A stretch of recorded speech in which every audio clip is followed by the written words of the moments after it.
So I actually had insomnia for 30 years. So starting around age 20 when I was in college until about age 50. I'm 55 now. It took until my mom died to actually see, oh, he's a total monster. And I won't get into that with him. When I started feeling that anger at him, starting holding him accountable, my insomnia completely ameliorated. Every adult child has hate for their parent. I don't think that is a bad thing. I think the word hate in our culture is so loaded. It's so frightening to people, including therapists. But we have to get over that. Hate is disgust. It's just there to keep us safe. That's all it is.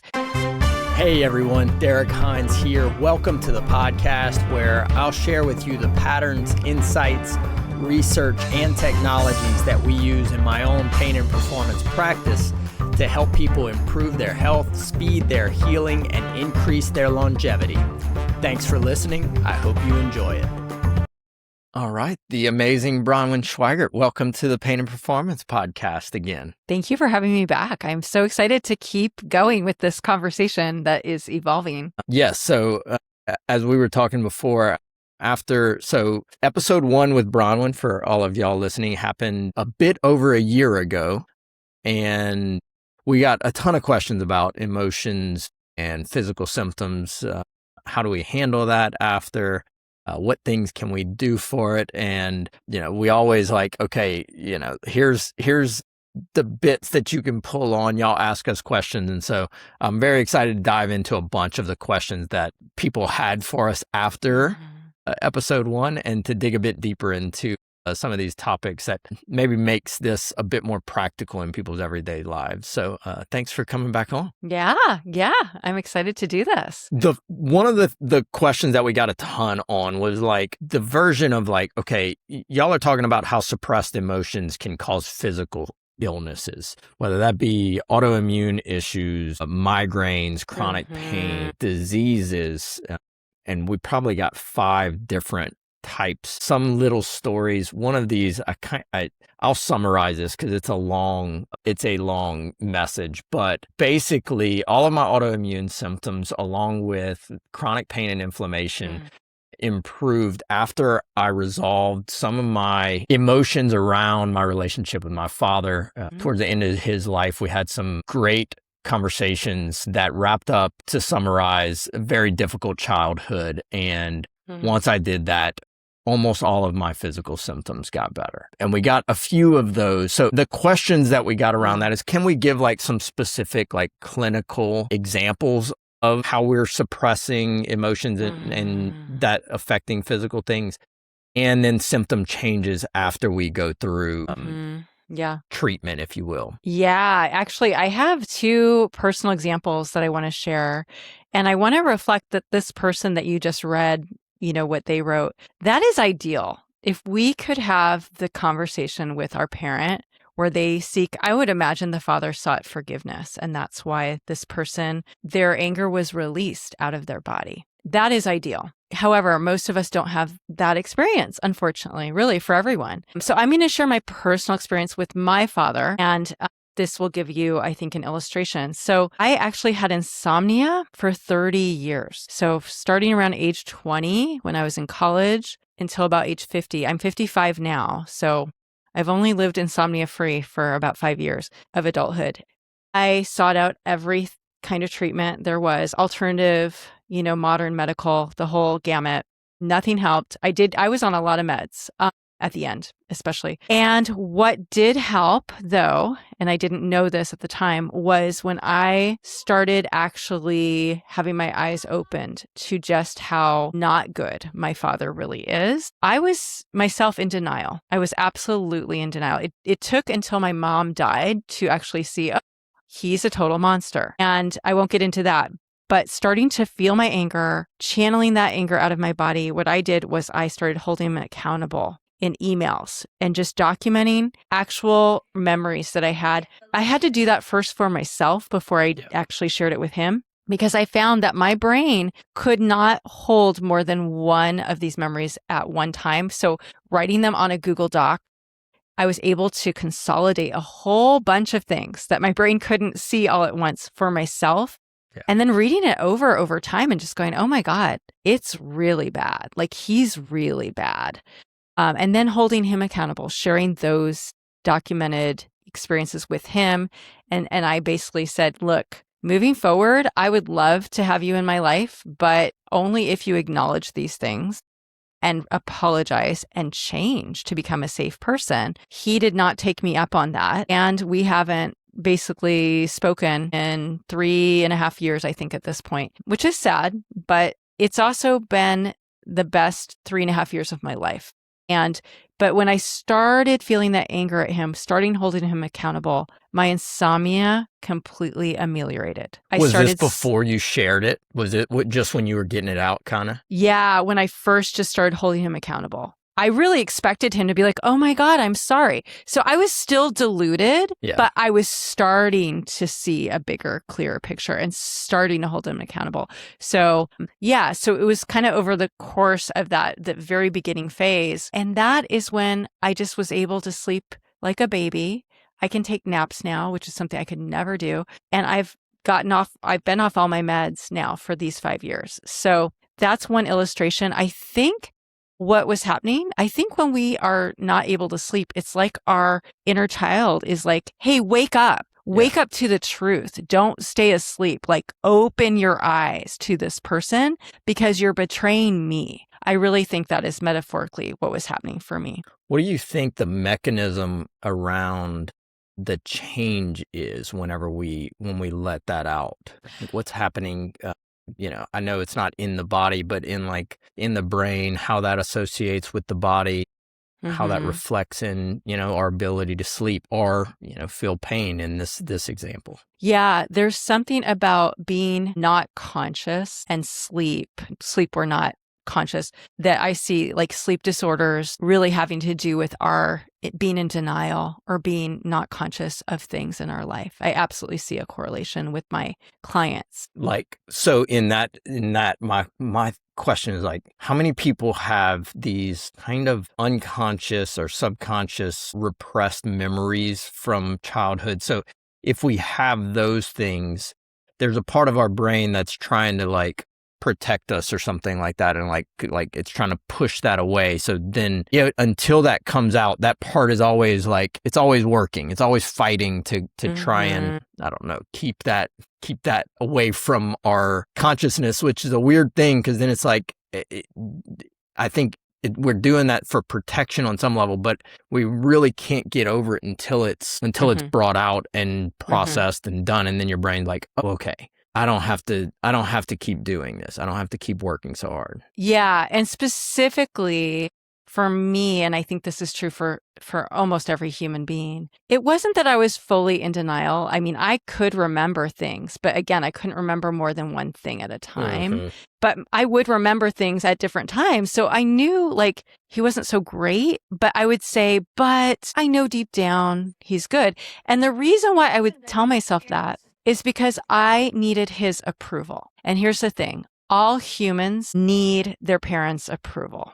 They need to know he sees me or she sees me and she sees my goodness, my inherent goodness. And often parents don't give that. And so we will go into, as old as I was, I'm 50. I've had clients in their 70s who are still seeking their parents' approval long after they're dead. And it's horrible. So we need that. But when we are able to give that to ourselves, then we're able to open our eyes and be like, oh, actually, he's not good. I don't need to keep telling myself that. Yeah. Because I don't need him anymore. We got a bunch of questions, and I'm glad you brought that up. Somebody in their 70s who's still dealing with it. If I can't tell them that I'm angry, you did these things wrong, then what do we do? How do we handle that situation if the place of our anger is no longer around, they're no longer present, they're no longer alive? Does it matter? Does that change how we address it? No, it doesn't matter. So I never got to say what I needed to say to my mother, who died several years ago, but I have said it after she died. Oh, I've had so many good conversations, monologues, not conversations. I've had lots of good monologues with her. I've been able to say everything, and my body has found so much peace. So whether we're actually looking that person in the eyes or whether they're reading it or not, our body needs to say that. And we can close our eyes. We can imagine looking them in the eyes and just expressing it out of our body. And that is what we need to do in full honesty. Yeah. Yeah. Mhm. Is that a repeated activity? Well, it's not like a one and done. I mean, I would take walks and then, I'd be like, oh, now I'm remembering this and now I need to say this to you. And I call her by her first name, Caroline, I need to say this now, and I would just say it. Yeah. Mhm.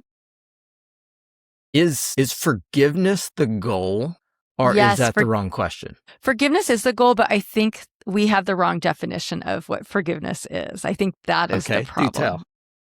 So I view forgiveness as releasing. So like people who, would adhere to like the Judeo-Christian forgiveness, in the Bible, it actually has the word release. So in the Greek, the word forgive, in the Hebrew as well, it's release. And what we're releasing there isn't our anger, it's our hatred.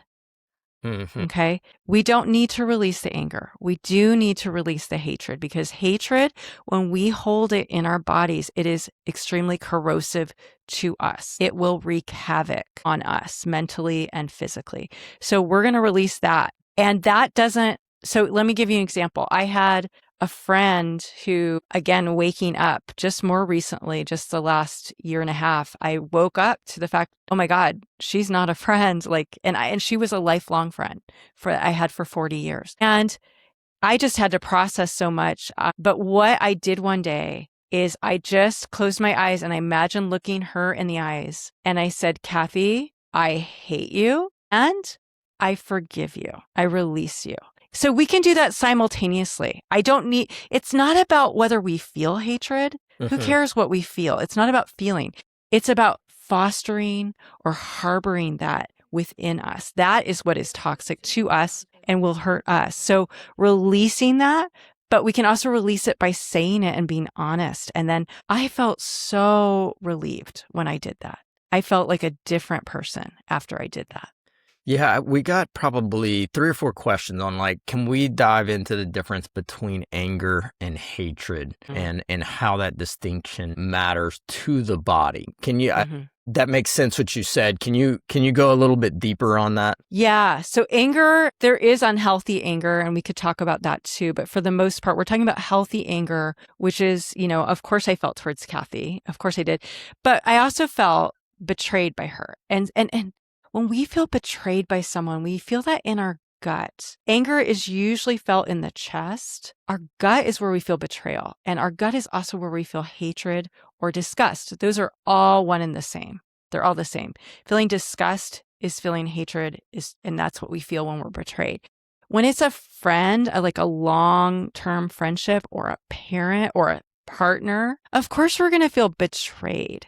We're not just going to feel angry. Angry, we feel by a total stranger when they cut us off on the freeway, but we don't feel betrayed by them. So it's a deeper emotion, and we have to be honest with ourselves that is okay to feel hatred. Of course it is. That's a natural human feedback mechanism saying this person is unsafe, right?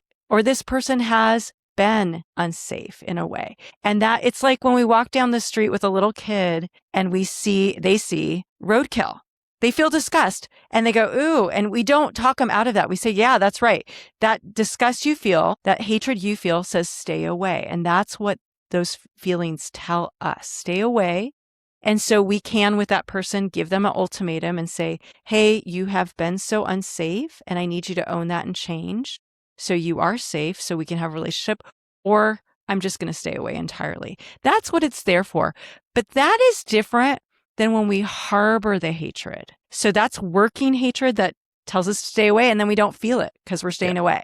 Right. But harboring it is like a choice to kind of foster it, to foment it, and that's going to make us very sick. The unsafe thing hits me because I'm like, okay, like that's why we would have these emotions in the first place. Like that one, I'm like, okay, yeah, that makes complete sense. If someone, you've built trust and like, whatever, go back to like tribal days and you're in like a small tribe of like 25 people and y'all are trying to survive and you're like, we have to trust each other. And then someone kind of whatever betrays that trust, then like we need to have something that tells us like, hey, there's a problem there. This is going to threaten our survival if we like, can't have that. And while today probably most of the time this doesn't threaten our survival, that's still that unsafe kind of response needs to still bring out an emotion so that we know that it's there. Like that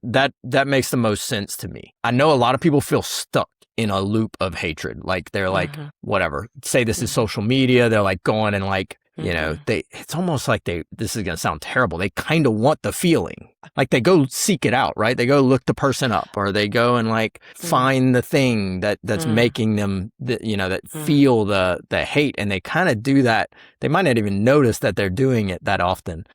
I see this and I think a lot of people would relate. I see this in politics all the time where like people will seek out the stuff that makes them feel hatred.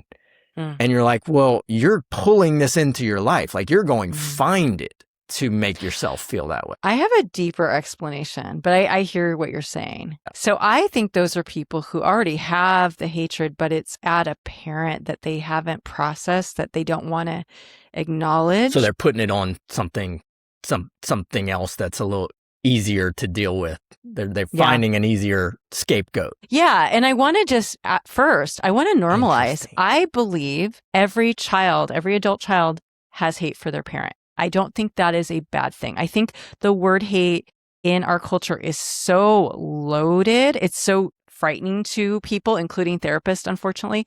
But we have to get over that. Hate is disgust. It's just there to keep us safe. That's all it is. And, I'm a parent. I've betrayed my daughter. We all betray our kids as parents. So of course they're going to feel that way towards us. It's just a feeling. But what it's there for is for the kid, hopefully, to be able to tell the parent, hey, you betrayed me. And the parent, hopefully, to be able to own it and say, yes, you're right. I am sorry. Please forgive me. I did that with my daughter, and now she no longer has the hatred towards me. But that's really what it's there for. So if we could see it as like information to give us wisdom and not be afraid of those feelings. Yeah. That carries into everything, right? Like pain is the same way. Like if we view pain more as just a signal and like what's the information that this is signaling, it takes a little bit, like even like anger and hatred. I know they're kind of emotional responses, but it takes like the baggage off the emotion that comes from it. And we see that. I mean, that it's so hard to put that down. At least in my world, in pain, like pain means something to us. And so if we can start to reprogram that a little bit and be like, it's trying to do is tell you something. It's just a sign. Now let's like interpret it as that and like somewhat take the feeling off of it. Well, I just wonder though, with what you do when people are feeling that physical pain, if it's not also that they are re-experiencing earlier pain simultaneously, and that's why it's so loaded for them. Well, and even, I mean, most of the studies say like that the fear of future pain is what makes our current sensation of pain worse. So like we're afraid that it's going to be worse, but when they tell people that and they teach them like, okay, obviously this takes a lot, but they're like, don't worry so much about what this means tomorrow. Don't worry about what it means that you'll be able to do or won't be able to do. Let's just come now into the present. What does it actually feel like today, right in this moment in your body? How much do you actually feel? And every time they do that, it's like the pain comes down. They're like, actually, it's not that bad. Like it's not an 8 or a 9 out of 10. It's actually like really what I feel in this moment's more like a 4. So when they take that kind of the meaning off of it, it's just the signal. It's just a sensation. It doesn't mean anything. Don't worry about that part of it. Then it's better. I don't know if that necessarily connects to this, but it is like, can you view it more as a signal that's trying to communicate something with you? And then things get better. Changing your disposition toward it and then being present with it. Yeah, because this would get really bad. I could imagine people are like, I'm angry that I'm angry. There's so much judgment. Like, so that word hate, I mean, most people have an allergic reaction to that. Oh, I don't hate anyone. I had a client who didn't stick with me, but he was like, I'm not angry. I don't have any anger. I'm not an angry person. I'm like, we're all angry. Like all humans have anger, So it will come out in other ways. It will leak out in other ways in your body, in your mental health. Yeah. Yeah. In some of these things to me, that's like a matter of definitions, to be honest. It's like, okay, well, like, let's go through, some challenging parts of your life. What do you feel about those things? Okay, like you might label it as that. Let's just, for the sake of conversation, label this as anger, or does that make sense? Yeah. So, yeah, the judgment piece, though, I mean, we were likely conditioned to feel ashamed for our feelings. There's so many parents, and, especially in the past, there was so little understanding of how to parent a child with emotions, where, parents thought they were doing the right thing by shaming the child for their anger or feeling any kind of negative feelings. And so what happens, unfortunately, is the child will now adopt that same disposition towards themselves without unconsciously, and they will shame themselves. They will judge their own feelings, unless, again, we wake up to that and start going, hey, no, that's stupid. Why am I doing that? Right? You'll like this question that one of our listeners submitted. Men are often permitted to express anger outwardly, but shamed for any vulnerability. That seems a little bit like the opposite problem that y'all were speaking about, but how do you work with that? Well, yeah. And I have heard men say, they were being honest, saying, I realized I wasn't angry. I was sad, but I just go automatically to anger whenever I have any negative emotion, because that isn't a vulnerable feeling. Anger is not a vulnerable feeling, and it is a secondary emotion. And so so how do we work with men? I mean, just to dislodge the shame, help them talk to their inner child, their young self, and say, you know what? Yeah, maybe we were not allowed to cry because boys don't cry, but that's bullshit. Let's put all that shame in a cardboard box and give it back to our parents, because that's a lie. Yeah. It's even, my wife and I were talking about this recently. It's so prevalent in today's, even like TV shows and stuff like that. Like almost all of the leading men characters in TV shows are these stoic. They don't show emotion. They're like, stuff's going wrong, and it's like there's no tears shed. They're like, I'm going to handle it. I'm going to take care of it. And I was like, man, you watch that, and I talk about this stuff a decent amount with patients, and I pay attention to it, but even it still seeps in where you're like, oh, maybe I should suppress those emotions whenever I'm sad, or whenever I'm, frustrated or angry, right? Like, even for me, that somebody who's paying attention to these things, it's still, you watch that and you're like, oh man, is it frowned upon? Is it weakness? Is it blah, blah, blah, right? There's different terms for it, but it's so prevalent in society. Well, I'm going to say something really kind of outlandish here. Not outlandish, but on the edge. Let's be honest. Yeah, we see all these characterizations of men,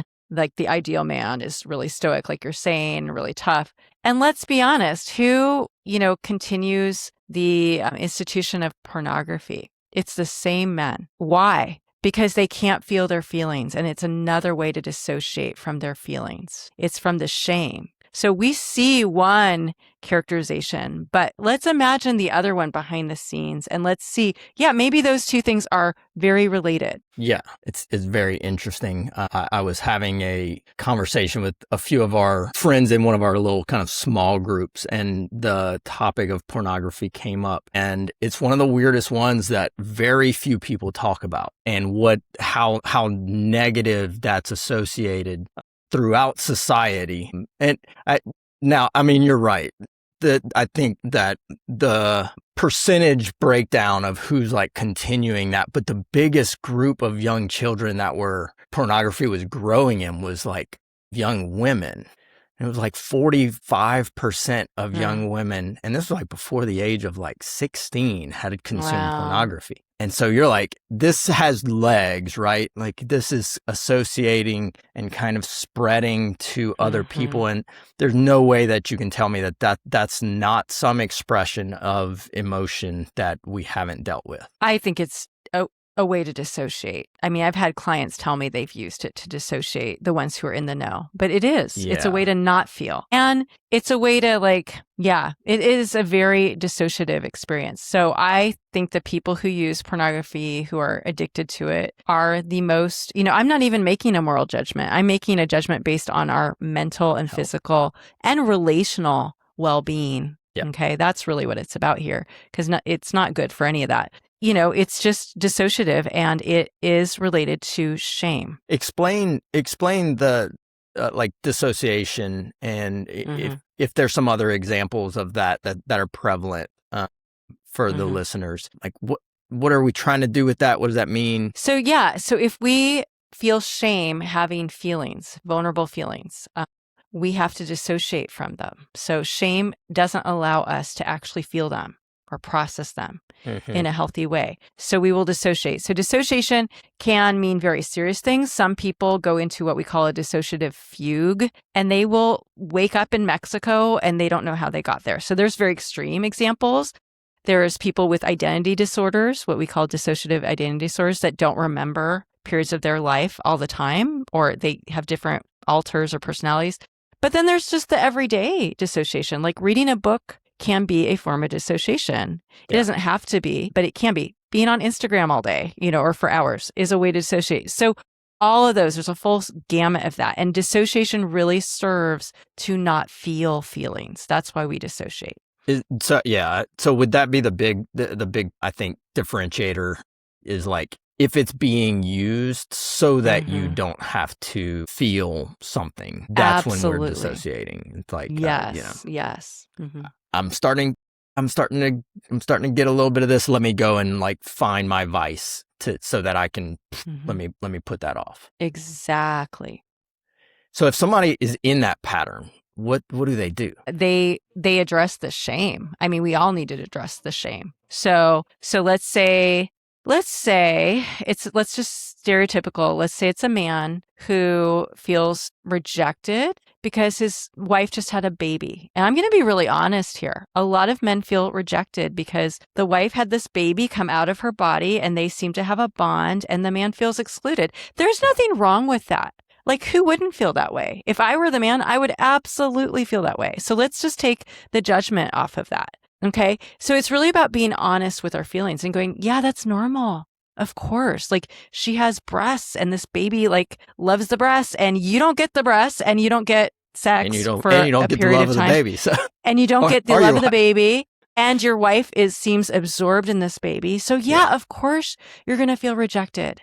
That's valid. And there's nothing wrong with that. So if we can start with that and say there's no shame for feeling that, we don't have to pretend.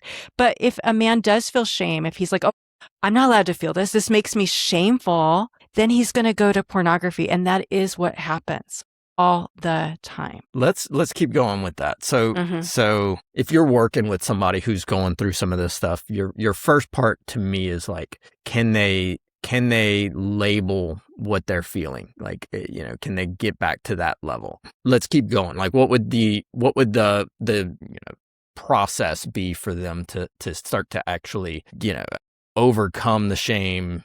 How would we address that so that they can kind of get control of this? I think I would overcome the shame before I do anything else, honestly. So I'd just be like, let's assume you were shamed as a kid for having emotions. And so that's when I would do what I call an integration exercise, which is, I think, similar to your reprogram thing. So what I do, and I do this on myself still to this day, when things come up for me. But what I do is I have people, just feel whatever they're feeling in the moment. So I'll give you an example from my life. I felt what you call a trigger. Okay, when we get triggered. So if that man, he's triggered when he sees the wife with the baby. Okay, that's a trigger. So when we feel triggered by anything at all, one of my triggers historically has been when people don't make eye contact with me. That's a huge trigger. And so what I'll do in an integration exercise is I'll just take a minute, I'll close my eyes, and I'll feel whatever my body feels when I imagine someone not making eye contact with me.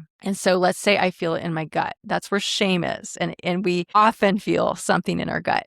And so I'll just feel that in my gut, that sensation. And now as I focus on that sensation, I let my mind just float back passively to the first time I remember ever feeling that sensation. So that's what we call a float back. And usually a memory will come to mind, not always, but I would say 90+% of the time. So now I have this memory of little Bronwyn when she was 3 years old, being with her mom while her mom was very depressed and didn't make any eye contact with her. And now I do the exercise where I imagine my adult self entering that memory, going to little Bronwyn, getting on her level, looking her in the eyes and saying, I don't blame you for feeling ashamed when your mom does not engage with you. That makes complete sense to me. I can see why you feel that way.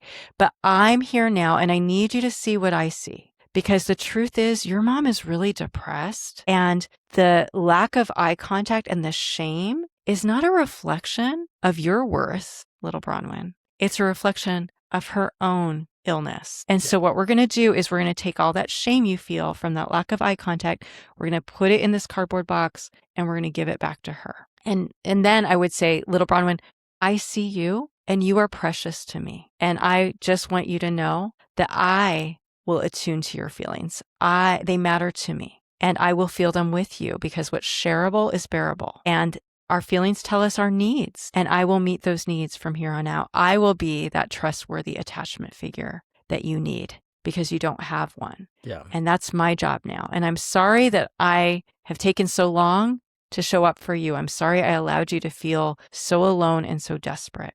But I'm here now. Please forgive me, and let's be a team together. And so that's an integration exercise. Yeah, Mm-hmm. that's great. So in that, is it for the trigger? Are we imagining the trigger? Like, it's not during the process of being triggered. We're sitting down, go back to, I'll take like a very real example. Like, you had, a worker talk back to you or talk down to you. And like in the moment, you're like, oh, okay. Yeah. All right, let's go back to that moment that was yesterday or whatever it is. What did you feel? Where did you feel it in your body? Okay, feel that. Now let's go back to like the earliest memory that just comes up when you felt that same response. And then like that's the situation that we can kind of, integrate, interrupt. I would do both. So for me personally, I did that with little Bronwyn, and that was super helpful.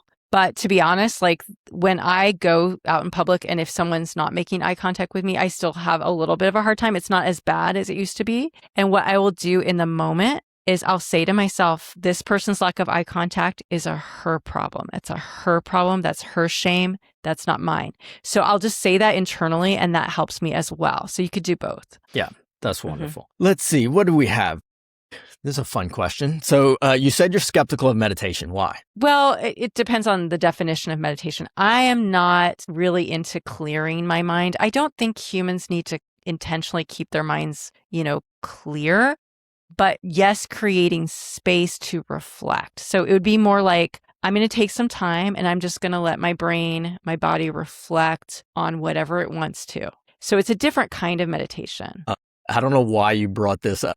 You made me think about this. Have you heard the term retard maxing? No. This is maybe the worst term I've ever heard, because it doesn't mean at all what it's like the sound of it is. So I don't even know who started this. Somebody talked about it on a podcast, and then like now it's kind of gone crazy. But it's like basically saying that we are spending too much time like analyzing why we do what we do and what it means about us and all that stuff. And we should just spend more time like, what needs to be done? Okay, go do that. What else needs to be done? Go do that. What problems do we have? Let's fix those things. Yeah. And this has gone like in terms of productivity, like this became like a productivity hack of like, if you are, a business owner, you've got this list of things and you could kind of sit there and analyze like, where are we going and what's this and how do I feel about that and how does my team feel about it? Or you can just kind of attack the issues. And that's what they are calling this. Again, that the term to me does not match that at all. But some of it, like what they're saying is like, kind of clear your mind. Like, don't think about it that much. Just do. Like, Wow. Well, that just makes me think like, that phrase, those who don't learn history are doomed to repeat it. I mean, that's what you're going to do. If you don't understand yourself or others, you're just going to keep making those same mistakes moving forward. So Yeah. as much as you want to think you're just moving forward, you're not moving forward because you're going to do the same stupid things. Yeah. Yeah. I'm sure somebody listen to this is going to be like, oh, that's crazy. But whenever I have talked to people that I thought were truly wise, one of the big things that came out to me was that they actually spent time reflecting on things that they had done and then why they did those things in that moment. And people that I've talked to that have done that, you're like, they can be like, oh, I did this. Here was my action. But I did it because I was triggered because of A, B, and C. And like, that's where wisdom to me comes from, is like, that doesn't stop them from taking action in the future, but they're taking action now based on a much bigger data set of saying like, well, the last 10 times I did this and I was triggered, it led to these bad outcomes. And then I have these other times where I took action from a better place. And here's why I took that action. And here was the outcome. So it's like they're making this data set that allows them to go through life much more intentional. I have reflected at least on people that I've met who I'm like, that person seems authentic. They seem wise. They have reasons whenever you ask them questions about what they're doing and why. Yeah. And so that's kind of what that makes me nervous about, is people, you're like, why'd you do that? It just needed to be done. You're like, okay, interesting. Let's see, what else we got? Social media runs on outrage. Is that an expressed anger or a form of suppression in disguise? That's a great question. I think we can get addicted, like you were saying earlier, the haters, you get addicted to it. But why are we addicted to it? Because we're not feeling the real anger, the real hatred at the real, figure. And it feels powerful to feel it with other people. Mm-hmm. Yeah, that I'm like, even as you said that, I think to people that I've talked to who are very, very angry at things in the world. We can pick on politics because it's such a prevalent one. And off the top of my head, I know that the vast majority of those people that come to mind whenever I think of that have had significant issues with parental relationships. Like, you say that and I'm like, oh my gosh, I've got some phone calls to make when we get off of this podcast of like, acquaintances, friends who, are constantly kind of in this anger process. I mean, sometimes it's about, politics, sometimes it's about, goings on in the world. And you're like, in my mind, until you said that, I'm like, why are you doing that? But it makes a lot of sense that you've got to put it somewhere if you're not going to deal with it.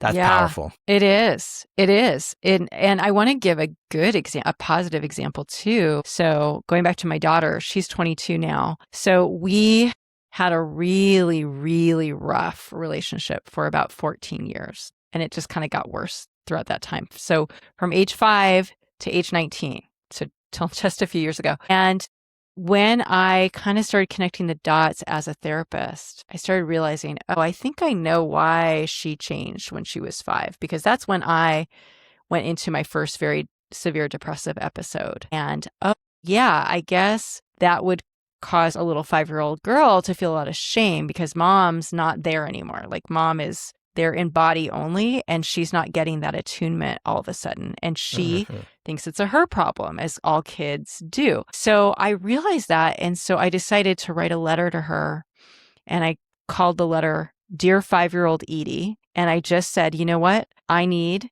you to put the shame that you feel into a cardboard box from my emotional neglect and give it back to me. And I kind of just, apologized, whatever. And after that happened, until that happened, from age 5 to age 19, she had very severe anxiety all those 14 years. And she'd had headaches and stomach aches probably every other day. And sometimes where she wouldn't be able to go to school. And the minute that happened, where she gave that shame back to me, and she accepted my apology, and, I validated her anger at me, her anxiety and her headaches and her stomach aches ameliorated like 100%. Wow. And it's been 3 years now. So parents, go back and do that. Yeah. One of my friends told me a story recently that he still remembers when he was a kid, and his dad grabbed him and said, like, let's sit down. And they were sitting down outside, and his dad apologized for something he did. And like, came down on him, whatever it was. He was like, I don't even remember what the situation was, but I remember him saying, like, Dad messed up. This isn't you. This is on me, and you are valid to be, angry or mad at me. Yes. Like you should be, because I messed up. And he, like, to the point where he's like, this, I think about it today, and it still hits. It still gives me this, like, man, that, kind of emotional response. And I'm like, I just don't know. I don't think that happens enough in terms of, we're going to mess up. Like, if you got kids, you're going to mess up. If it's never talked about, then they're going to hold on to that. And so to me, like, I'm listening to you say this, and I'm like, on the other side, it's like, as parents, we can dissipate these things the faster you catch them. Like, the faster you're like, oh, I messed that up. I wasn't there for that. Oh, I lashed out, and that was just on me. That had nothing to do with you. You're mad. You're rightfully angry about that. Yeah. You can be mad at me. I'm sorry.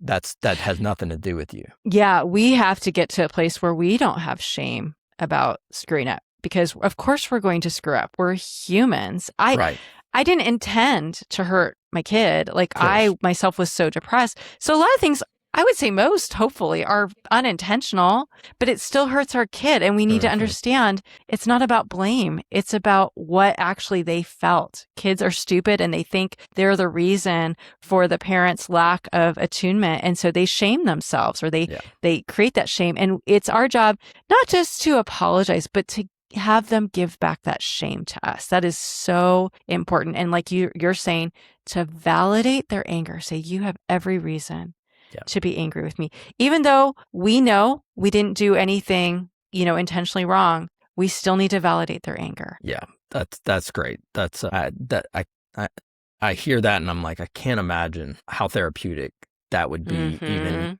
at any age that you're listening to this, whether you do that with your parents or you do that with your kids. I can't see where this doesn't make a healthier society if that's happening more. Oh, yeah. It would transform society. Another question we got was, what if we're angry at ourselves for something that we aren't doing or didn't do, i.e., not working to get healthier, eat better, growing into a better person, or being disciplined? Okay. Well, first, I just want to say, I think it's totally normal that we're going to be angry at ourselves. We all carry that. And I call that regret, is anger at ourselves. And I want to distinguish. So I now say I regret things I've said and done in the past. I really do. However, I don't have shame anymore about those things. I will not shame myself. I'll say, yeah, that was stupid and I regret doing it. But you know what? I'm human, and humans do really stupid things. And the coolest thing about being human, though, and the really beautiful thing about being human, is we're going to mess up. But when we don't shame ourselves for those mistakes, we can learn from them and grow. And that is what makes us beautiful, is that we're on a lifelong learning curve. And when we can have that disposition toward ourselves, we can be like, yeah, cool. Well, I've learned from it, and now I'm different. I noticed something probably in the last 15 years, right? I mean, this is like that whenever I would get together with friends and stuff, we would talk about like dumb things we did in like high school and like early college, and ways that you like performed and did stuff that you're like, that was so dumb. Like, you lied about this thing, and I regret doing that. Like, this was I was so terrible to this person because I did this. Yeah. Or here's how I showed up. And like, talking about that, it's like, because you're talking about it and it's open, and you're like, well, of course I did something dumb. I was a high school like dummy. The shame, like, you're like, well, I can't be that shameful of it if we're like kind of talking about it and we're like, yeah, like, of course that makes sense. Like, you do dumb things whenever you're trying to figure out life. And that's how we figure stuff out. And it was like just the conversations around those things where you weren't like kind of holding on to them anymore. Like you just, the shame kind of dissipates. And there was a lot of things, like, as all of us have, that I would like, I regret doing and saying, and but because I've talked about them with friends of mine and even kind of laughed about some of them, that you're just like, that's so dumb. Like, that's so far from the type of person that you are now. The shame goes away because like every one of us has that. And so being able to talk about it with people you love and certainly people who are involved, it's really tough for you to hold on to shame if you're like outwardly talking about the thing that you're supposed to be ashamed of. Yeah, you're just kind of acknowledging that we're all stupid. And, it's not learning from our mistakes that is shameful. It's not being able to admit it and be human. That's the truly shameful thing. But I also want to say it's interesting too, because I look back on those cringy things that I did, in those high school, college days. And the more I take time to reflect and take in the context, I'm like, okay, that was really bad, but it actually makes sense too that I said this passive aggressive thing because that person was doing this. And so if we take in the context, we'd actually be surprised at how maybe wise we were, even though we were stupid, if that makes sense. Yeah. Yeah. And being able to look back and be like, here's the things that I didn't do well. I was reading, and I don't even know who said it, but it was an actress who was talking about her first movie role. And she was like, I had a lot of trouble with the cast and the director because I was dealing with these ego issues where I was starting to be recognized and be famous. And I was trying to figure out, I couldn't handle my own ego, much less the ego of these other people. And so, of course, I behaved really badly. And these people said this, this, and this. And she was like, but looking back now she's older. This was years and years ago. She was like, it makes complete sense because you're dealing with a child who in that moment is dealing with her own ego and trying to come to terms with it. So it makes complete sense that was the behavior. And if I saw someone doing that today, I'd be like, hey, it's fine. That's, you're reacting like this because you're trying to come to grips with this. And it was a very healthy, little, kind of view because she recognized that in that moment with the tools that I had, then that is a valid way for me to respond to it because I was trying to figure that out. So it kind of goes to that. It's knowing the tools you have or don't have informs those actions. And so you're like, yeah, that's fine. Well, yeah. And the things I most regret is how much I emulated my parents. And now I'm like, okay, I forgive you, younger Bronwyn, because those were your models and you didn't know how horrible it was. You don't know at that age. Yeah. Yeah. I think that's probably one of the most prevalent ways is well, when your kid messes up, you're supposed to beat them. You're supposed to do this. That's how I was shown, and that's how my parents were shown, and how their parents showed them, and I'm just perpetuating that. How long does it actually take to stop being triggered by the same person or situation? Good question we got. How long does it take? Wow. Well, if I am continually triggered by the same person or situation, I'd want to ask, do I need to no longer be in this situation or with this person? That's the first thing that comes to mind. But yeah, I would look to that trigger as not something to manage. A lot of therapists are like, oh, we want to manage your triggers. We want to avoid your triggers, whatever. I look at it as this is a wealth of information about me that I can reflect on. So look into whatever that trigger is. What do I feel in my body when I'm triggered? And then focus on that sensation and let my mind float back to the first time I remember feeling it and learn and then integrate. Oh, okay, we're feeling shame about this. Let's give that shame back to the bully. That kind of thing. Yeah. I'll do a plug for your integration process because at some point, that's not what it was called, but we went through something quite similar with that with one of my groups. It was almost like a kind of a coaching group of authors, and somehow we ended up on this. But we went through that process of let's go through some of the major traumas that you've had in your life. And exactly what you said, go back to it. Where in your body did you feel it? What would you label that as now? And then go back to when you felt that before. But one of the things that it started to make us aware of is okay, I remember what that felt like. And so when I'm going through my everyday life, if I start to feel that sensation in that area of my body again, I know that it's a trigger. And I know that I am operating on, kind of this past programming that maybe I haven't updated yet, would have been how they would describe it. And I thought that was so powerful because then you could catch it in your everyday life. I'm feeling that in the pit of my stomach. When they said that, okay, stop for a second. You've spent some time knowing what this feeling is. And it brought this Mm-hmm. awareness into the present moment. And Mm-hmm. not only me, I think everyone in that found that to be a very therapeutic response in our everyday lives going forward. So just to put a plug for your integration method, that's not a small change if you can take that into your kind of everyday actions. It is like reprogramming. That is a really good term for it. It is updating flawed information in the system. And it's not just updating it, it's making it true. It's replacing something that was not true with what is true. And I like to use the word alignment. You know about alignment. So when we bring our whole body, our psyche into alignment with truth, we're healed. Like that's what does it. Let's see. I think this is probably a great place for us to put a last question on. What is the most common thing people get wrong and even good therapists get wrong about anger? What do they get wrong about anger? Goodness. Yeah.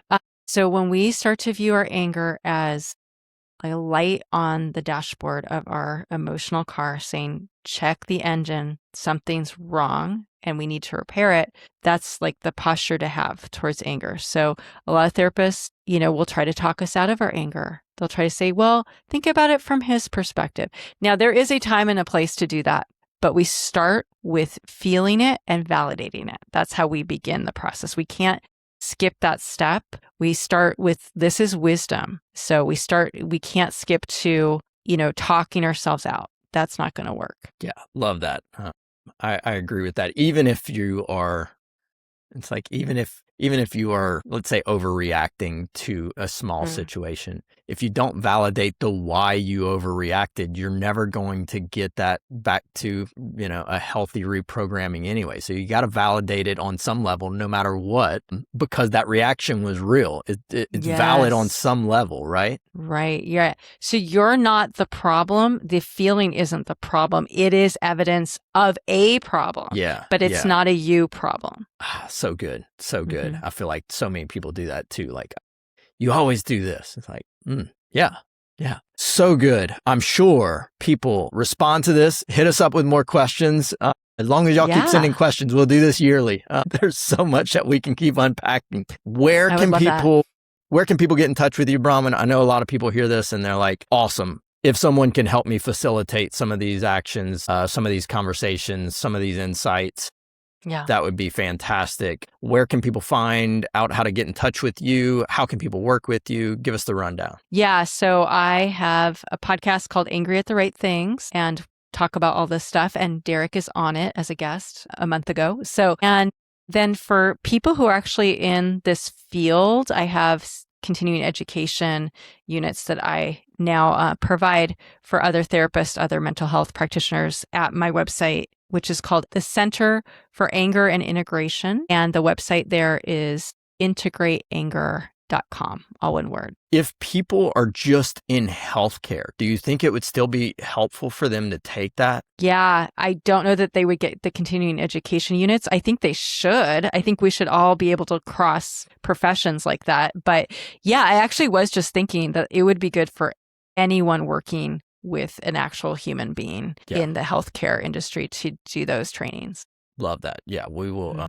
I'm like thinking for myself and my team, I'm like that this is stuff that, we see so much get expressed in the chronic health, pain, and disease world that you're talking about it, but it's not getting talked about enough. So yeah, I actually train practitioners how to do these integration exercises on their patients. So Derrick, like anyone can do that. Yeah. I mean, I do it on myself. We can do it on ourselves. We don't need to be a mental health, licensed professional to do that. Absolutely. Thank you. Bronwyn, thank you so much again. This is always enlightening. I always leave with like so many little questions for myself and my family and friends that create hopefully really healthy responses and discussions. So I appreciate everything you do and getting this information out and spending the time, talking to us and getting that out. I know that takes a decent amount of time and energy to get these ideas out, but I know that with your drive and your education, you're changing a lot of lives just getting this into people's purview. So I really appreciate everything you're doing, Bronwyn. Thank you, Derrick. Thank you so much for having me back. This was a blast. I love it. Thank you so much. And listeners, we'll link to everything that we talked about. We'll link to our first episode. If you search Bronwyn from June of 2025, you'll pop that one up. And I think these two complement each other really well. So if you listen to this one first, not a problem at all. I think we kind of dive a little bit more into like mechanisms on the last one. So I think either way, y'all listen to it, but definitely go check out that one as well. And then reach out to Bronwyn. Thank you so much, my dear. Okay. Thanks, Derrick. Have a great one. You too.